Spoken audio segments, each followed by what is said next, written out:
Hi guys, this is Lisa and I'm back with a video for Maymay's design team. Today we're going to make a fancy fold card.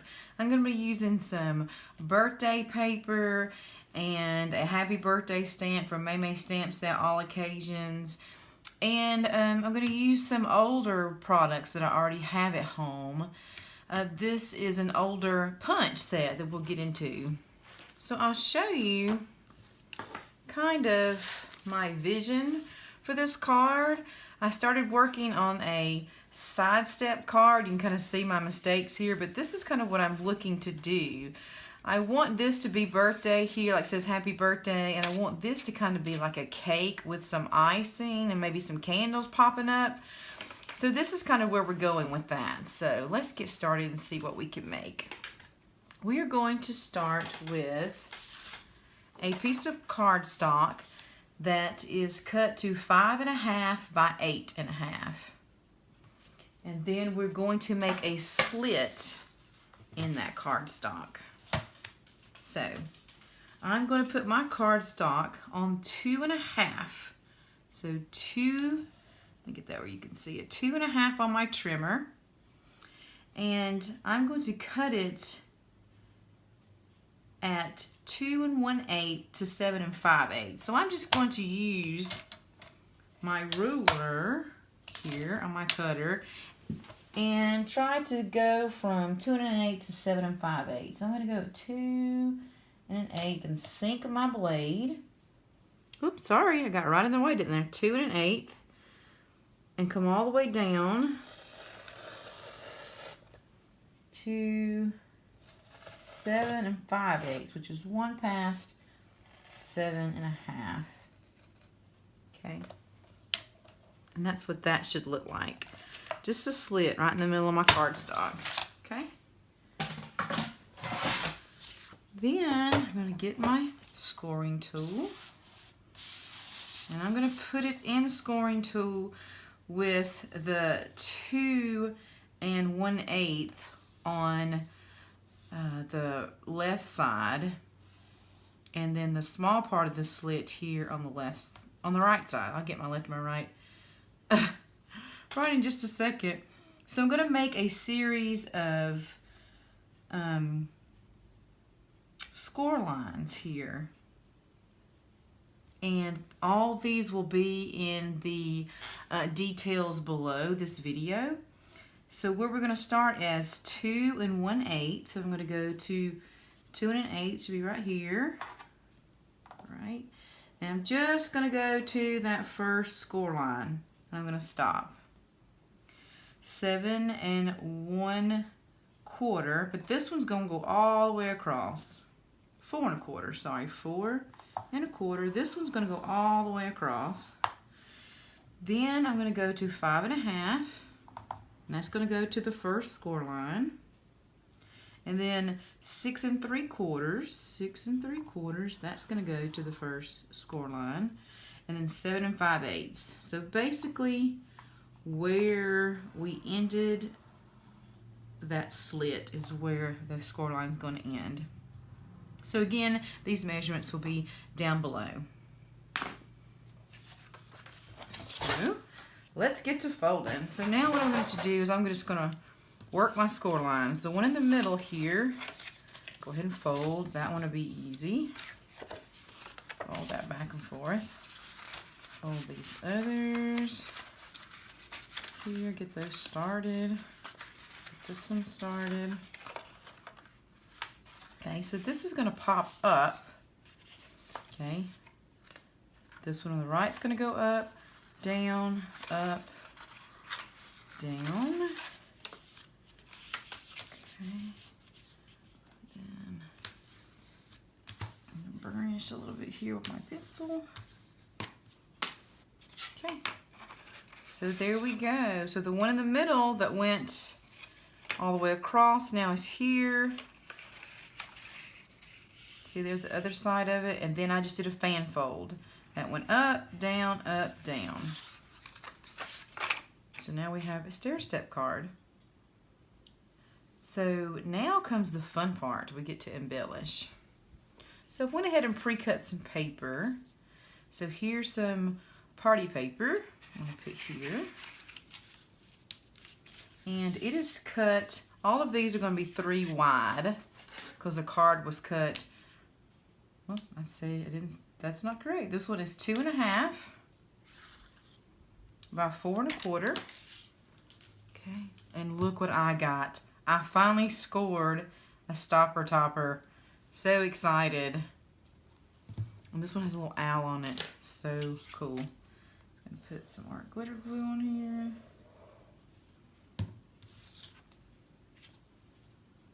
And I decided to make it exactly the same size as the background, not leave a border or a reveal around it. Just something different. Now here's the other pieces of paper that I'm going to do on this side step of this stair step. So these are 3 inches. So the smallest one is going to be just a hair before 1, so that should be a 7/8. This is 1.25, and this one is right at 2 inches. And there again, I will have the measurements below in the description on all these. Okay, I'm going to put this one this way because I had a little notch in the top, and that's going to be covered up by my decorative piece. So here again, what I was thinking was I would make this kind of look like a cake. So this would be maybe a cake with some dot icing, or that's kind of what I had envisioned anyway. Yeah, this is going, let me make sure I'm gonna fold this back right. Yeah, that I'm putting it in the right spot. That would be just like me or my luck to have it in the wrong spot.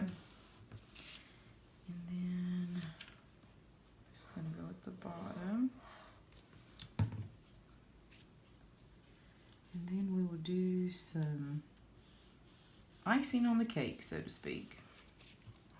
So what I did, if you have any old border punches lying around, I thought this was really cool. That I just went ahead and punched some of these out, and instead of going this direction, I thought, well, I'll just turn it this direction, and it might make it kind of look like some icing dripping off. And this, if you can see, has little bitty pieces on it that look a little bit like sprinkles. So I thought, okay, well that's pretty cool. So I'm going to cut these off at, I think I need 3 inches. Yeah, right at 3 inches. Cut these down by 3, and I am distressing the edges of everything I'm putting on here. What I like to use is Tim Holtz Distress ink. I use a lot of black soot, but since this didn't have a lot of black in it, or any black in it, I decided to go with tea dye, and that worked out really well. It's really cute. Okay, that's going to be good. Let's see if this will work. Yeah, I think that's going to work too. Just going to do the edges that I already missed. And I had one more cut. Use that one. Trim it down. This on the edges. I just think that the distressing the edges gives it a finished look and like a professional look to me. And I'm sure that's all personal preference. So we'll go ahead and put some art glitter glue on here. I just got back from Made It Con, and I'm just catching up with everything. So this is why this video is not going to be edited. I'm not going to do a voiceover. I just really can't seem to find the time. We started a Bible study at my house this week. I just unpacked for Made It Con. I went, straight back to work. It's just been a busy week, but it's such a blessing. But it's such a nice week, and I had the best time. I can't wait for the next one. And that's a year away. But anyway, we have the cruise coming up in 6 months, and that should be fun. Okay. It's coming together. Now, I really want to do a happy birthday here. So I took some of that same paper that I punched and some of the background paper and ran it through my die cut machine. I found these cute stitched border dies. I thought that might be cool. So here. So I think I'm going to put it right here on this side and stamp happy birthday. So I'm going to get some scrap piece of paper, some of the trusty VersaFine ink, Onyx Black, and then here is the happy birthday Mimi stamp. Okay, I'll stamp once here just to make sure, yeah, that it's working. Okay, and I'm going to line it up and just go for it. Looks pretty good. Might be off a hair, but that is good enough. Okay.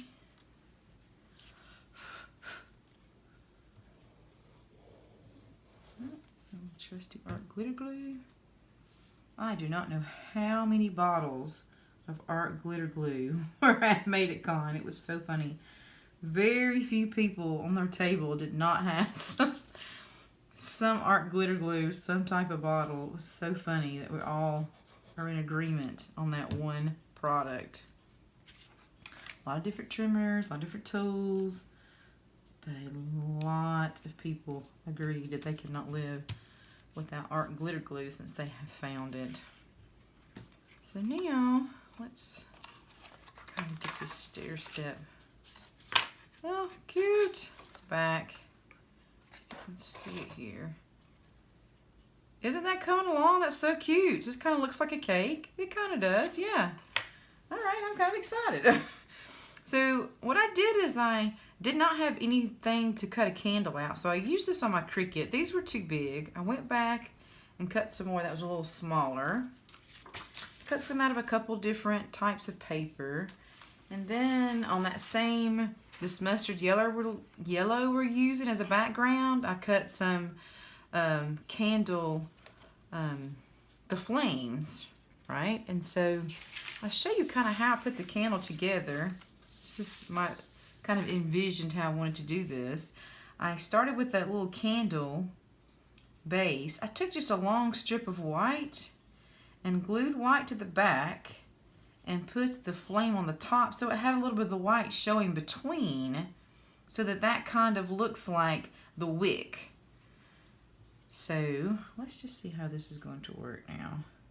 I'm going to put some art glitter glue on the bottom because what I really would like to do here is put like a candle here on my cake, but I only want it to be, I want it to be able to stand up. Alright, so I'm going to make sure it's in the right spot. And I'm going to do the same thing with a different color candle.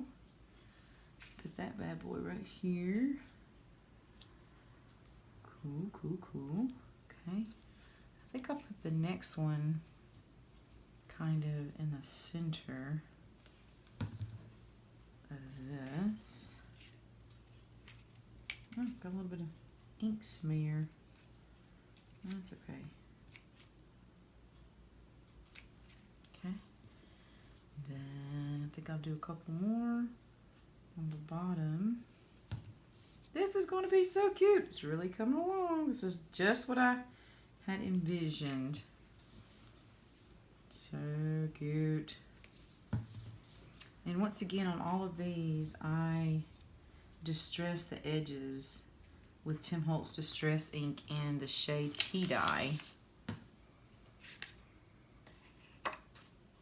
Okay, so this is how it would look in your A2 size card as your recipient takes it out. And then as they open it, this would be how it would sit on their desk. Isn't that adorable? And this will be the back where you can write your sentiment. I'm in love. Okay, thank you guys, and I'll be back next with another video. If you've enjoyed this video, please take the time to subscribe to my channel. Thank you.